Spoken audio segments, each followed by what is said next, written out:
Welcome. We're zeroing in on characteristics we're calling the Virgo profile traits. Our goal here is pretty concrete. Forget the fluff. Let's just pull out the hard data points. The actionable stuff for career growth and ultimately financial freedom. Exactly.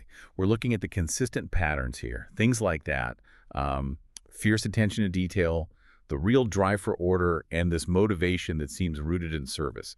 And we're treating these not just as personality things, but as actual leverage points you can use. Right. And looking at the evidence you've compiled, the main takeaway seems pretty clear, doesn't it? Your path to success, like real lasting success and wealth, it's paved by this meticulous precision. It's almost like you're engineered to spot those tiny flaws in a system that, frankly, most people just miss. Okay, let's unpack this blueprint for success then. Yeah, and what's really interesting is seeing how these strengths directly map onto specific high-value jobs and industries.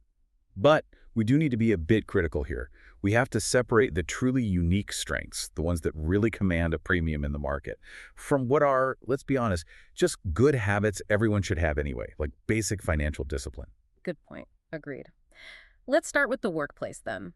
The data you found really highlights these core superpowers, right? Like an almost unmatched analytical ability, this intense dedication to excellence. While maybe the rest of us are just, throwing big ideas around, this profile is the one actually creating the flawless step-by-step plan to make it happen. And that level of precision, well, it makes you incredibly valuable.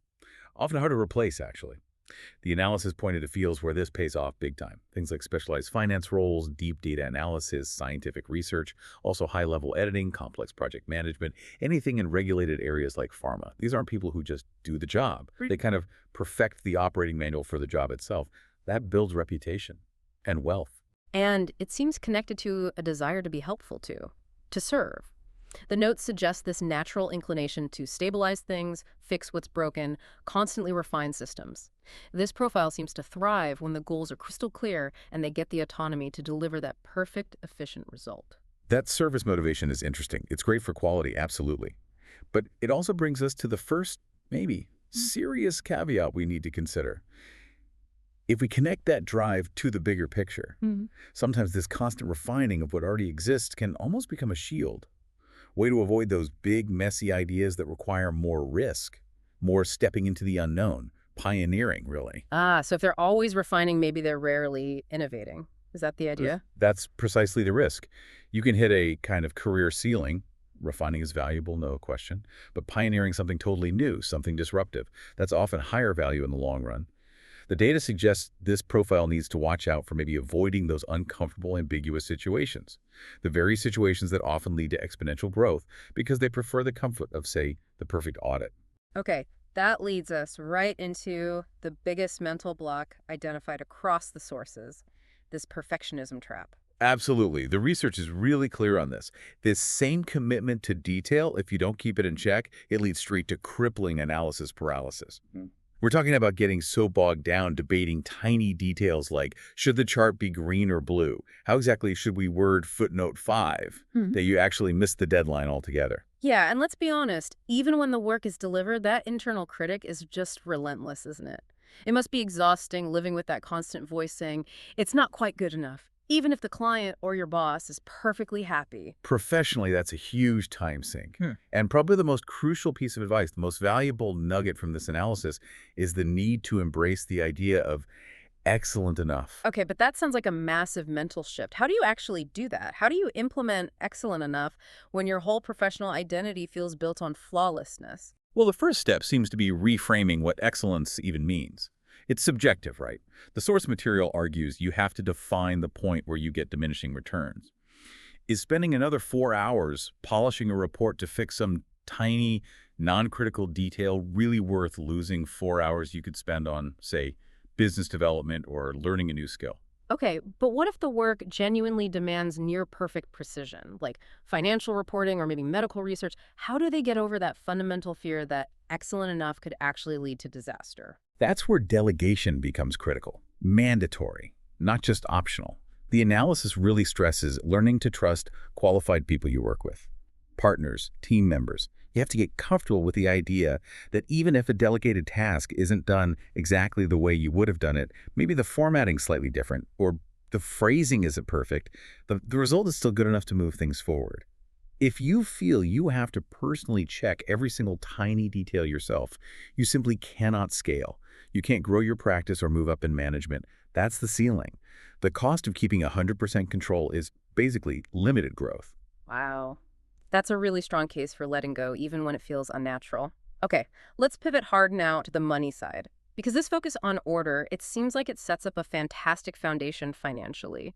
The data suggests you're probably a master of financial planning. I bet your bank account is balanced to the penny. You know exactly where every dollar goes. You probably have a spreadsheet for everything. Oh, absolutely. That kind of granular control provides an incredibly solid, almost unbreakable foundation. Financially, the path here is usually marked by very cautious, very practical investing. They tend to favor stable, slow, and steady growth. Think blue chip stocks, index funds, which is fantastic for avoiding disasters and ensuring long-term security. You're definitely not going to fall for some get-rich-quick scheme if this is your profile. Which is brilliant for sleeping well at night, definitely. But the flip side of caution, as always, is potentially missed opportunity, right? Exactly. That's the primary financial risk identified. Being too cautious. That fear of making a less than perfect investment choice, or maybe committing funds to something new and a bit unknown, it can cause this profile to just freeze. And they end up missing out on genuinely good, potentially higher growth opportunities that could actually speed up their wealth building quite dramatically. They're so focused on protecting what they have, they sometimes sacrifice potential gains. Okay, so we have this highly analytical mind, but it's also deeply risk averse when it comes to money. How does someone like this overcome that specific detail-focused fear of, say, a higher growth stock? Just telling them, don't be afraid, isn't going to work, is it? No, definitely not. And this is where a really pragmatic solution comes in, highlighted in the analysis.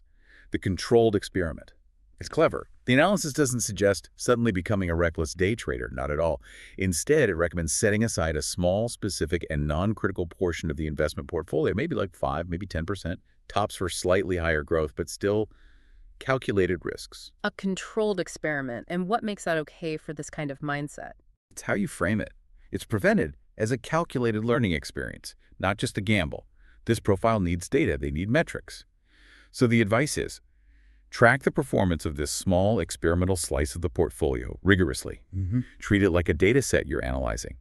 This lets them explore asset classes they might normally shy away from, maybe some tech IPOs or small-cap stocks, without feeling like their core financial security is threatened. It's risk management tailored for the risk-averse. I really like that, turning the fear of making a mistake into just another data point to collect. It leverages their natural strength perfectly. But let me push back slightly. What if that 5% experiment, completely tanks? Wouldn't that just reinforce their original belief that high growth equals high disaster? Is that small percentage really enough of an emotional buffer? That's a fair question, and it's exactly why the tracking is so essential. The analysis advises defining success for this experiment, not just by the dollar return, but by the lesson learned KPI, a key performance indicator for learning. So if the experiment fails, the profile needs to meticulously document why it failed, what went wrong, what signals were missed. But crucially, they also document that the actual financial damage was contained. It was limited to that small percentage. The emotional protection comes from seeing, with data, that the sky didn't fall. Their core stability is still intact. It's about building evidence bit by bit that calculated risks, even the ones that don't pan out, don't automatically equal catastrophe. Okay, that makes the whole process scalable then. And repeatable. It literally turns failure into just more data, which, as you said, this profile inherently understands and trusts. Precisely. You're essentially replacing anxiety with the comfort of quantifiable variables and outcomes. Makes sense. Okay, before we wrap things up talking about synergy, just a quick pause. If you're finding these data nuggets useful, if this deep dive is giving you some insights, please do remember to like the video, maybe leave a comment below telling us which specific challenge or strength resonates most with you, and of course, subscribe for more deep dives like this. We really appreciate you engaging with us. All right, now let's connect this all back to the bigger workplace picture. We talked about the ideal environment being organized, efficient. This profile seems like the crucial person inside the team, right? The one creating the systems that standardize excellence and just make everything run smoothly. Yes. And looking ahead, the data really underscores the importance, the vital need sometimes, for strategic partnerships and collaborations. Because this profile, as we discussed, can sometimes struggle with that initial fuzzy big picture vision, the kind of thinking that drives real pioneering. They benefit hugely from actively seeking out partners who do specialize in that dreaming it up phase. That really sounds like the perfect synergy, doesn't it? You have one partner providing the ambitious, maybe high-risk vision, and then the detail-oriented profile comes in and builds the flawless, budget-conscious, super efficient blueprint to actually make it happen. They ensure it's executable, sustainable. It really is the ultimate combination, potentially. Visionary foresight meets meticulous execution. They effectively cover each other's blind spots, and that can accelerate growth way beyond what either person could likely achieve on their own. This has been a fascinating deep dive, really looking at how meticulous attention to detail can be a genuine superpower. It seems like your success is built on that precision, but there's this consistent thread, this challenge woven through all the source material. You have to remember to occasionally look up from the blueprint. Acknowledge the momentum you're building. Yeah, and if we try to synthesize all this, connect it to the bigger picture, the data strongly suggests that true wealth and professional success isn't just about perfecting every single system you touch. It's also about knowing precisely when to ease off that perfectionism pedal just a bit and instead place some educated trust in a controlled, calculated risk, especially when you're thinking about accelerating that long-term financial growth. That's a really powerful summary. It brings it all together. Okay, so here's something to think about until our next deep dive, building on that last point. If you're actually assigning a measurable KPI, a key performance indicator, to the lessons learned from one of those small, high-growth financial experiments, how high does that learning KPI need to be to actually justify a calculated failure in dollar terms? What's the real value of the lesson? Something to mull over.